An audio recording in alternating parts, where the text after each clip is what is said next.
Alors, vous allez me dire, ces fascistes, c'est une histoire ancienne, c'est la Deuxième Guerre mondiale.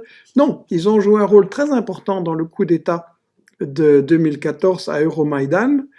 La version populaire, la version officielle, je veux dire, c'est que il s'agit d'une révolte populaire contre un oligarque. Révolte contre un oligarque, il y avait de bonnes raisons, mais l'Ukraine, avant et après, était toujours dirigée par des oligarques qui se remplissaient les poches. Donc, il y avait une autre raison pour laquelle les États-Unis ont voulu faire ça. Et ce qui est intéressant, c'est que il s'agit bien d'un coup d'État. Les Européens, Merkel et je crois la France avec aussi, avaient négocié une solution pacifique entre les différentes factions ukrainiennes. Il y avait la voie des élections, le président sortant l'avait accepté, et donc on allait avoir des élections, et les États-Unis ont saboté ça, et ça a été fait par la dame que vous voyez là à droite, Victoria Nuland, qui était l'envoyée spéciale de Obama, pardon, à Kiev, et elle est ici avec l'ambassadeur des États-Unis. Et ce qui est intéressant, c'est que dans une conversation qui était censée être privée, mais qui a fuité, le bonhomme avec les lunettes là au milieu, l'ambassadeur, dit, vous savez, Madame Nuland, nos alliés européens ne sont pas très contents parce qu'on s'appuie sur des groupes fascistes et c'est quand même pas très présentable pour une révolution populaire. Et la réponse de Nuland est très claire, je l'ai déjà cité, mais on ne le redira jamais assez parce que ça n'est jamais dans les médias, même européens. Nuland répond « fuck the EU l'Union européenne, on la baise. Ça veut dire qu'ils ne veulent pas d'une solution négociée, ils ne veulent pas qu'il y ait la paix, ils ne veulent pas que les affrontements cessent et qu'il n'y ait pas de victimes, ils veulent en fait prendre le contrôle de l'Ukraine. Et vous avez notamment John McCain, le républicain, qui prend la parole là-bas sur la place pour justement encourager ces groupes à aller plus loin. Et donc, vous allez me dire, oui, mais ça c'est votre version, les États-Unis donnent une autre version, mais effectivement, il faut bien, et c'est ça que je disais, écoutez vos ennemis, mettez-vous à leur place. On a un certain George Friedman qui déclare en 2014 dans USA les 100 pires citations, George Friedman déclare la Russie définit cet événement, l'Euromaïdan en Ukraine en février 14, comme un coup d'État organisé par les USA. Et Friedman répond, c'est pas n'importe qui, hein, c'est le fondateur et le dirigeant de l'agence Stratford qui conseille le gouvernement US, l'armée et les grosses multinationales sur la situation internationale. C'est presque un officiel. Et Friedman répond, oui, en vérité, ce fut le coup d'État le plus flagrant de l'histoire. Donc,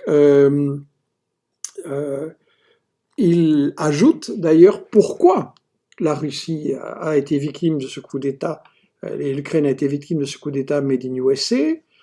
Il y a 3 ans, donc il y a écrit ça en 14, il y a 3 ans, dans un de mes livres, je prédisais que dès que la Russie commencerait à accroître sa puissance et à montrer cet accroissement, une crise éclaterait en Ukraine. C'était évident. Donc, c'est vraiment un coup pour emmerder et déstabiliser la Russie. Et Friedman, en fait, explique que c'est un message à la Russie, n'allez pas plus loin, sinon on va recommencer avec des coups d'État comme ça. Donc, vous voyez, on a vraiment intérêt, quand on entend les médias officiels sur l'Ukraine, on a vraiment intérêt à se demander, mais quelle version j'ai entendue, quelle version j'ai pas entendue et pourquoi on ne débat pas pour comparer les deux versions. Et donc, je crois qu'on doit vraiment être capable d'analyser l'info qu'on reçoit à la lumière de ce que j'ai appelé les 5 principes de la propagande de guerre, cacher les intérêts économiques, cacher l'histoire, diaboliser, inverser l'agresseur et l'agressé et monopoliser, empêcher le débat. Donc, si on se place du point de vue caché, quels sont les intérêts économiques en matière de l'Ukraine, il y a le blé, c'est le réservoir à blé de l'Europe depuis longtemps. C'est une zone qui intéresse les grosses multinationales US de l'agroalimentaire, les françaises aussi. Il y a les routes du pétrole et du gaz. l'Ukraine est sur le trajet de pipeline, de gazoducs fondamentaux pour l'approvisionnement de l'Europe. Donc ça, c'est des choses qu'on veut contrôler. Et entre parenthèses, c'est pas des intérêts un peu marginaux. Biden, par exemple, avait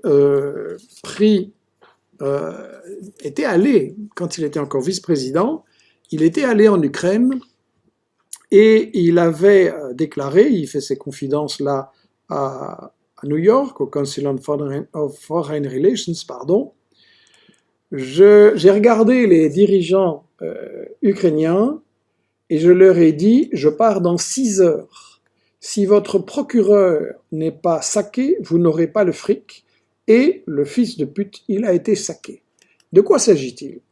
En fait, il s'est vanté donc, en 18, d'avoir fait démettre le procureur général, qui est Shokin, qui est donc l'équivalent du ministre de la Justice, en menaçant de ne pas payer $1 milliard en garantie de prêt si le président et le premier ministre ne lui obéissaient pas.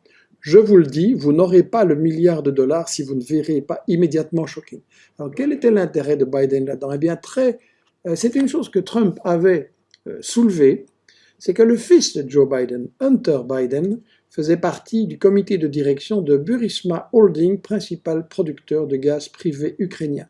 Donc, il y avait bien de l'argent là-bas, il y avait bien un phénomène de corruption. Sur ce point, Trump n'avait pas tort d'accuser Biden. Et ça, on n'en parle absolument jamais. Mais il y a des choses plus importantes que ça, si on veut comprendre l'intérêt de l'Ukraine. Et pour ça, comme je vous le disais, il faut écouter l'adversaire, il faut écouter les penseurs fondamentaux qui définissent la stratégie des États-Unis. Alors, ceux qui me connaissent savent que je vais revenir avec cet homme-ci, Zbigniew Brzezinski, qui était donc le chef de la politique internationale à la fin des années 70. Brzezinski, c'est un homme qui était prêt à tout. Ici, on le voit en train d'armer. Il a en fait organisé l'opération Ben Laden. Il a envoyé, financé, soutenu, organisé des formations pour les Ben Laden et les futurs Al-Qaïda, les futurs terroristes pour renverser le gouvernement de gauche en Afghanistan. Ça, on en a déjà parlé. Mais ce qui est intéressant, c'est la pensée stratégique globale de Zbigniew Brzezinski. Dans le livre que je montre ici, Le Grand Échiquier, qui est vraiment la Bible de la stratégie US, c'est un bouquin de 96-97 en français, il faut le relire et en fait, la grande pensée de Brzezinski, c'est, page 59, la façon dont les États-Unis gèrent l'Eurasie est d'une importance cruciale. Le plus grand continent à la surface du globe en est aussi l'axe géopolitique. Toute puissance qui le contrôle par là même 2 des 3 régions les plus développées et les plus productives, il veut dire l'Europe et l'Asie.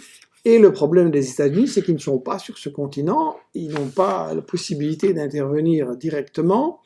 Et donc, comment vont-ils s'y prendre? En affaiblissant les rivaux, la Russie, mais aussi l'Europe. Le livre est plein de conseils là-dessus. Comme il est à la retraite, il peut se permettre de parler plus brutalement que les officiels qui sont en poste. Et tous des conseils sur la manière d'affaiblir la Russie. Alors la carte que je vous montre là, vous voyez ce qu'il appelle Middle Space, c'est la Russie en Europe et en Asie. Et son commentaire, c'est si l'espace central rompt avec l'Ouest, donc si la Russie, Middle Space, n'a plus d'alliance ou de soumission plutôt à l'Europe occidentale, si la Russie est une entité dynamique capable d'initiative propre, alors il assure son contrôle sur le Sud, et il parle d'une région très très importante dans le Moyen-Orient et la Turquie, qui est une région fondamentale à contrôler pour contrôler cette région. Et s'il forme une alliance avec le principal acteur occidental, East, ça c'est la Chine évidemment, alors la position américaine en Eurasie sera terriblement affaiblie. Donc c'est ça qui préoccupe fondamentalement Brzezinski, c'est que les États-Unis sont une puissance en déclin. Le livre est assez pessimiste là-dessus. Il dit on va être la dernière superpuissance. Toute la question, c'est de savoir combien de temps on va pouvoir le rester. Et tous ces conseils, c'est pour justement retarder l'aveu de la faillite des États-Unis. Et donc, Brzezinski définit cette stratégie et voit la Russie comme un ennemi fondamental. Et comment bloquer la Russie et comment assurer la domination des États-Unis sur l'Europe et l'Asie, eh bien, avec cette carte, je vous le montre, il explique, page 258-259 de la traduction française du bouquin, il explique que page 100, non, je me suis trompé, c'est page 118-119. Il explique qu'il faut absolument intégrer l'Ukraine dans l'Union européenne et dans l'OTAN, et il indique même la date. Il dit que ça doit se passer entre 2005 et 2010. Et de fait, il y a eu une première tentative de coup d'État soft en douceur à Kiev en 2004, elle a échoué, donc c'est juste le timing, et donc il dit, en 2010, la collaboration franco, la France, germano, Allemagne, Germany, polono, Poland, ukrainienne, doit devenir la colonne vertébrale géostratégique de l'Europe. Donc, il prône la constitution d'un axe Paris, Berlin, Varsovie, Kiev, bien entendu soumis aux États-Unis, et c'est ça la manière de tenir la Russie en échec et de l'empêcher de redevenir une grande puissance. Et d'ailleurs, à un moment donné, il a été question que l'Ukraine adhère à l'Europe, mais à l'Europe et même à l'OTAN, on en a parlé, et une partie de l'élite russe était, dans les années 90, tournée et voulait adhérer à l'OTAN, carrément. Mais Brzezinski répond, la question de l'adhésion formelle de la Russie ne devrait pas se poser avant longtemps, il ne faut pas lui fermer les portes, sous-entendu, on va la faire lanterner pendant très longtemps pour l'affaiblir.